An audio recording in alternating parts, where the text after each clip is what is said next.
What's up, design family, and welcome back to another episode of Fittdesign TV. On today's episode, we'll be looking at key hemline types specifically for sportswear design. In the fashion world, you have a variety of hemline types to choose from, all of which can give a different look and aesthetic to your product. Bear in mind that with hemlines, they also serve a functional purpose to finish the bottom of a garment. So we'll look specifically at sportswear and look at the different options that are available. I'll give you guys my experience as a sportswear designer over the last 4 to 5 years in terms of what hemlines I've seen occur most commonly, and I'll give you guys specific hemlines that are suitable for each specific situation. So whether you're a sportswear designer or someone just interested in activewear and want to get a good look out of your garments, this quick hemline tutorial is going to run you through everything you need to know about the key hemline types that exist. Hey guys, and welcome to Fittdesign TV. So glad to have you here. On this channel, we discuss all things sports fashion, graphic design, manufacturing, and technology. We'll discuss key topics, answer pressing questions, and provide actionable steps on starting your own product line. If you're interested in any of the above topics, stick around. You're in for a good one.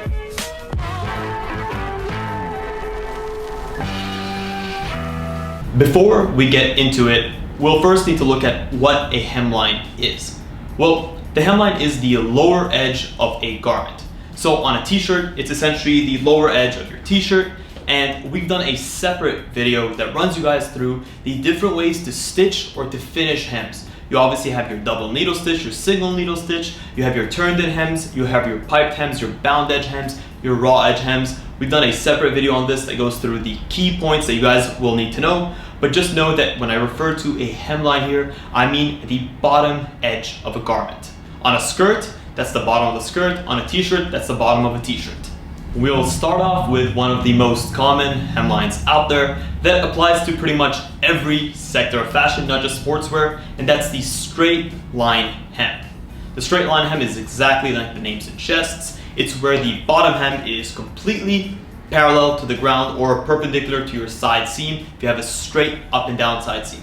You can finish this hemline in a variety of different finishes. We definitely prefer a double needle cover stitch for a clean and secured hem finish.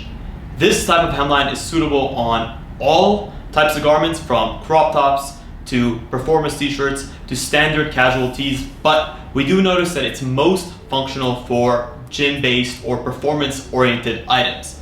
The reason being is you don't want to have a lengthened cut that is suitable on other types of hemlines for things that are more performance-focused. You want a comfortable fit that sits right around the waistline, just at your pocket line, and something that's going to be versatile. Something that is more oriented towards a lengthened fit would be a little bit more of a casual fit or a formal fit if you're looking at button downs and you want to tuck in your shirt. But do bear in mind, with gym wear, chances are you're not going to be tucking in your shirt, so having a straight bottom hem is all you need, and it's a versatile look that can cover a wide range of different garments in that space, whether it's a tank top, a stringer, a t-shirt, a long sleeve, or even a cutoff. A straight bottom hem is going to get the job done. Next up, we're going to be looking at one of the most popular hemlines that has existed over the last 4 to 5 years, which is the scallop bottom hem. The reason we call it scallop is essentially the bottom hem shape is shaped and scalloped in a semi-circular fashion where the edges end at completely parallel portions. They come out of the side seams, they scoop down, and then they meet at the bottom at a complete tangent, and that's what is known as a scallop bottom hem. We typically see this type of hemline on more casual clothing. So you have garments that are more tailored towards a fitness/lifestyle market, and with that, a scallop bottom hem is going to be a great look. It gives the appearance of a tapered and lengthened torso look, so it's very, very popular on men's garments. It's also popular on women's garments, where you typically need a little bit more coverage and just a more streamlined look in certain areas. The scallop bottom hem can give a extremely slimming look to the garment because it gives the illusion of this like continuous flow versus a straight bottom hem that sort of just cuts at the waistline. I would definitely recommend looking at a scallop bottom hem for both male and female genders if you're looking to create more of a casual tee or something that's oriented towards more of a lifestyle market. Moving on, we look at the shirt tail hem. This is somewhat of a more formal and modified version of the scallop bottom hem, and really it shares a lot of similarities with the scallop bottom. It's almost identically shaped, except it is a little bit rougher around the edges. So the curves are a little bit more poignant versus a scallop bottom hem, which has traditionally a little bit more of a flow to it. And the reason why we have a shirt tail hem is typically shirts are worn in a tucked in fashion because you'll pair them with a belt. So what a shirt tail hem will allow you to do is give you the extra length necessary, not necessarily to taper or to slim in the body, but in this case, to give you extra fabric to tuck into your pants and then secure with a belt. Usually, these hems are secured with a 1/4 inch rolled hem that's top stitched with a single needle cover stitch, and that's quite common to see. It's very low profile, and it's something that doesn't really jut out at you. That's why a lot of tailors will choose that method. Is this suitable for gym wear, sportswear? Not necessarily, but it is a variant of the scallop bottom hem that you'll need to know because it does exist, and I want you guys to be able to differentiate between them. The scallop bottom hem has much more of a rounded look. It follows similar parameters in terms of how it flows, but it's a little bit more soft and a little bit more suitable to be worn outside or on the exterior of your pants. And then a shirt tail hem is a little bit more structured. It follows the same logic, but it just looks a lot more structured in a way that would lend itself to being tucked in and secured with a belt. Number 4 on our list, we have our banded hem. So a banded hem is quite similar to a straight line hem in the sense that it's straight in its proportions, it's parallel to the ground. However, you attach usually a piece of self-body fabric, a centerfolded piece of self-body fabric, or a rib knit fabric around the bottom of the hem in order to secure it. And usually what you'll see with a banded hem is there's a little bit of stretch and tenacity in that piece, and it sort of semi-gathers the fabric together, creating a tighter fit around the bottom. This is usually what you see on hoodies. The reason we see it on hoodies are hoodies have a more relaxed and oversized fit. In order to create a more tailored and comfortable fit around the waist, we add this piece of fabric or this banded hem in order to tie everything in together and to have a nice snug fit at the bottom while still having that comfort of the relaxed or more oversized fit on the waist and the upper portions of the body.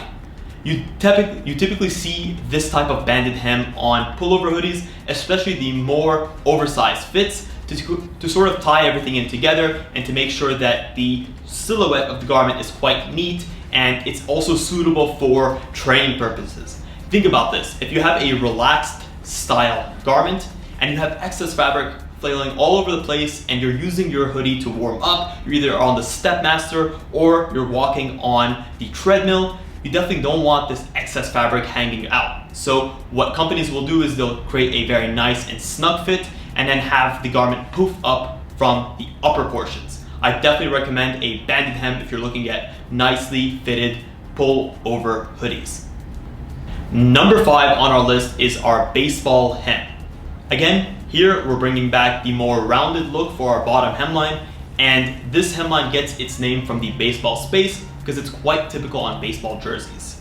Usually, this type of look is not necessarily scalloped in a way that's similar to the scallop bottom hem or the shirt tail hem, but it's done in a way where on the edges, you immediately drop down with your half circles and then you meet a straight line at the center. Versus a scallop bottom hem that starts parallel to the ground, it swoops in and it sort of rounds out nicely towards the bottom. With a baseball, it's a lot more of like, let's just say if you're a skateboarder, it would be a half pipe. So you have your curved edges on the sides and then you have a straight portion down the middle. And it's also not uncommon to see the rear hemline be longer on a baseball hem than the front hemline. So this is typically done because when you raise up your hands, you want to be able to cover up that, let's just say that extra space. So these types of garments give a bit more of a lengthened look, very similar to the scallop bottom hem, and they're done in ways in which they can also be tucked in, because if you think about a baseball jersey, usually you'll notice that a lot of the players tuck it in, and that's something that you want in terms of lengthening that look and creating the extra fabric at the bottom to be able to tuck it in and to secure it in place when you're playing, so that you don't have the garment coming out and getting untucked during your game time. Number 6, we have our stepped hem. This look has been popularized by brands like Polo Ralph Lauren with their essential polo tees, and the way this works is you have 2 straight bottom hems at the front and at the back, and usually these hems are separated using a split hem down the sides. So this is something we haven't typically talked about, but the way that your side seam interacts with your bottom hem is also important. In most of the garments that we've discussed, typically you have a straight line seam that connects from armpit to the bottom of the hemline, but here we'll have a split hem. So a split hem typically splits at the ends or at the bottoms of the side seam to allow both your front hemline and your back hemline to come apart. It's not uncommon to also see stepped hems that don't have a split hem, but in this case, when we're talking about a stepped hem, you're typically going to separate your side seams to allow your front hemline and your rear hemline operate differently. Your typical stepped hem features a shorter front hemline than the back hemline, and this just gives a very casual and a very sort of fashion forward look. It can definitely be appropriated into more casual garments, but it's not uncommon to see them on performance garments. Do bear in mind though that you are adding extra length, and that may not be something you want for performance-oriented pieces. Number 7, moving on from the concept of your split hem, you have your hex hem. So your hex hem is quite similar to both your split hem and your straight bottom hem in 2 ways. Well, number 1 is hex hems typically feature straight bottom hems at the bottom portion.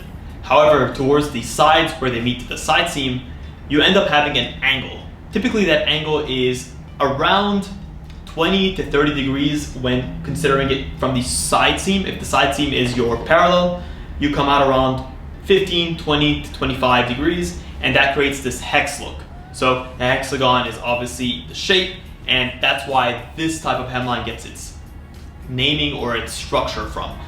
The sides are hexed and angled in, and the bottom is a straight bottom hemline. And also this brings in the idea of a split hem on the sides inherently. It's not necessarily that that garment is split, because you could also split it at the side seams as well, but the way that this hemline works is you come out straight, and then you have your hemlines or your hex hems angled towards your side seams, and that portion of the diagonal hemline is what creates that split hem appearance without actually having a split in the side seam. So that's something that you can definitely implement. It's a very, let's just say, casual look as well. It's a very fashion forward look, and it's something that you see on a lot of menswear because it's quite a boxy look and quite a masculine and sharp look. So I wouldn't necessarily recommend it on ladies' garments, just because it does give a wider and more broad appearance to the garment. You can also merge this look with a split hem that has a sort of overlapping side slit, which we can get into a different video. But the way that this works is you structure your pattern pieces in a way that allows your hex hem to overlap just at the side seam, and then this creates a more tailored and structured look, and at the same time it's a bit of a different way of integrating your side seam into your bottom hemline. The last and final hemline that we'll be discussing on today's video is the gathered hemline. The gathered hemline is characterized by a wide fit in the main body portion of the garment, and then a self body fabric hemline that is typically accompanied with either like an elastic cord or some sort of drawstring that would allow you to tighten the garment and to create what is known as this gathering. That mismatch in the amount of fabric and the pull creates this crumpled or this shearing look that gives the hemline its name. This hemline is very suitable for women's garments, and you usually see it on more oversized pieces like windbreakers, crop tees that are much wider, that have a elastic cord or some sort of drawstring to pull everything in together. And it's a very sporty look that has a fashion focus at the same time.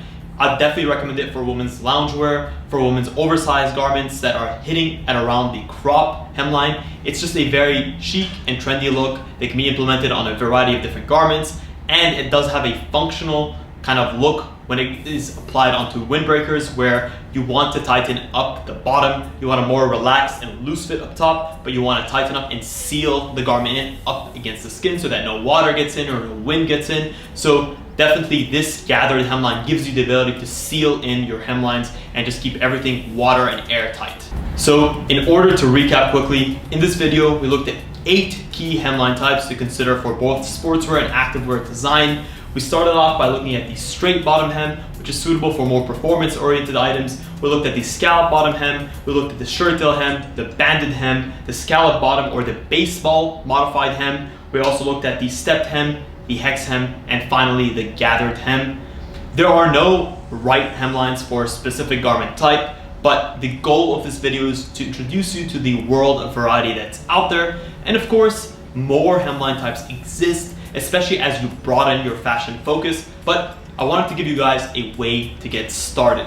If you think that I missed out any key hemline types, leave it in the comments below. If you enjoyed this more technical type video, let us know. If you guys aren't subscribed, please consider doing so. We put out sportswear design focused content on a week-to-week basis, and it would really mean the world to us if you joined us on this journey. Thank you so much once again for tuning into Fittdesign TV. Until next week, stay awesome.